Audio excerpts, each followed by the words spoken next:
The countdown is on and the bets are flowing in. CNBC's Contessa Brewer joins us right now with more on this. And Contessa, here we go.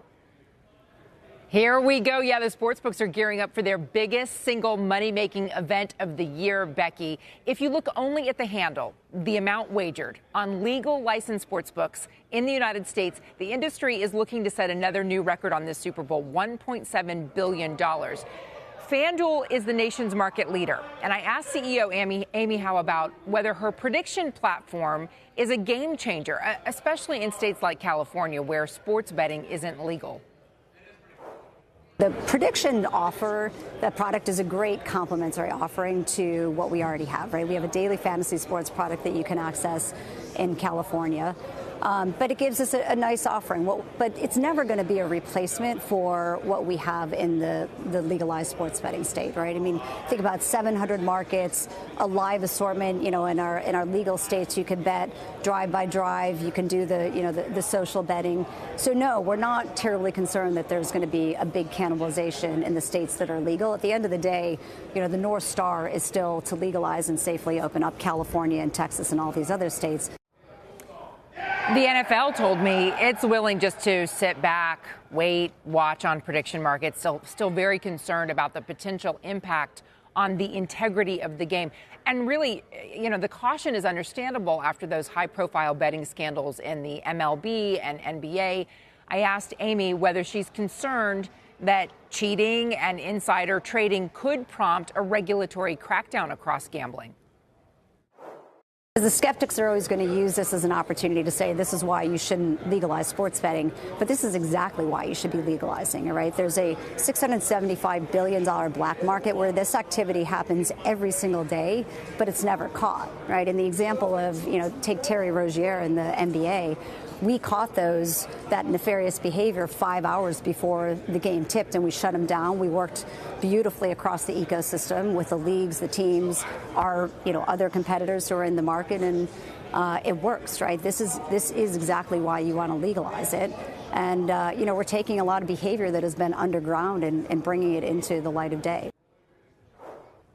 And I think that point is interesting. What you're seeing across gambling, Becky, is this coordinated attempt to ward off the kind of regulations that bite into profits. We saw it in the UK when there was a backlash over problem gambling, where they were limiting deposits or cutting the kinds of offers that could go out to gamblers, and it really hurt the bottom line. You know, Contessa, there's been a pretty big backlash against some of the prediction markets at this point. So several former governors have come out, namely Chris Christie from New Jersey, who said they absolutely have to be regulated, that they're basically illegal gambling that doesn't do any of the things that legal gambling does for the states, including bringing in revenue for them, making sure they're not marketing to kids and other issues.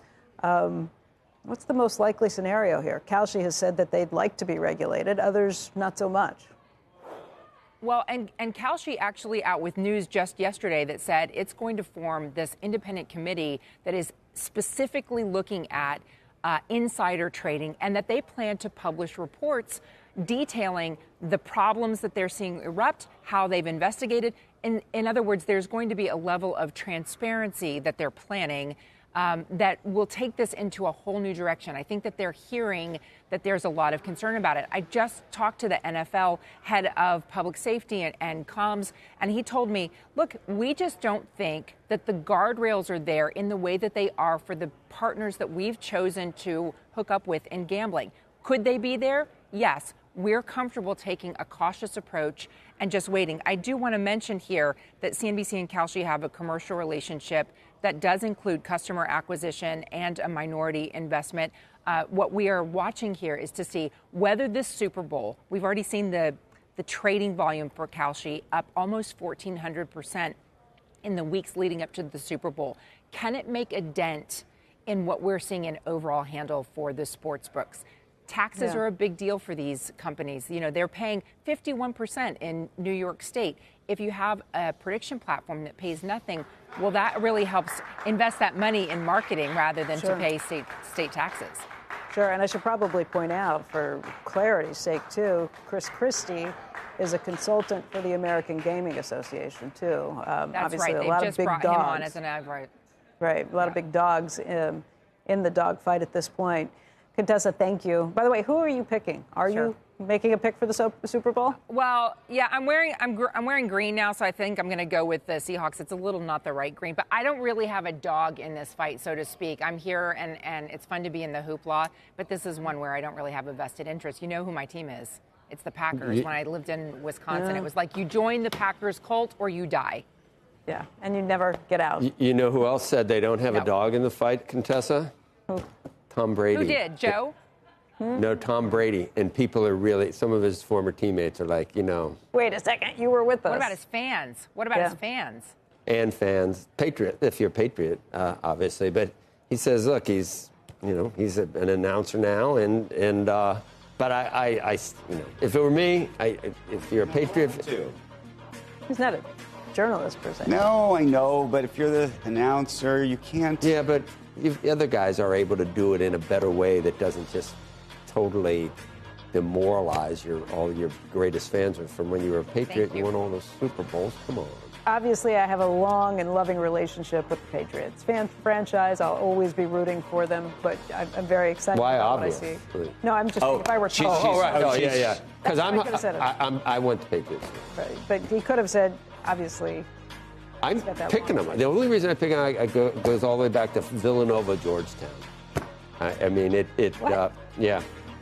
Not one person in the world thought that Villanova could win that game. Georgetown was the most dominant team. There's another one, Houston, and anyway, when everybody's on one side, Seattle looks so good. That's my only problem, the defense.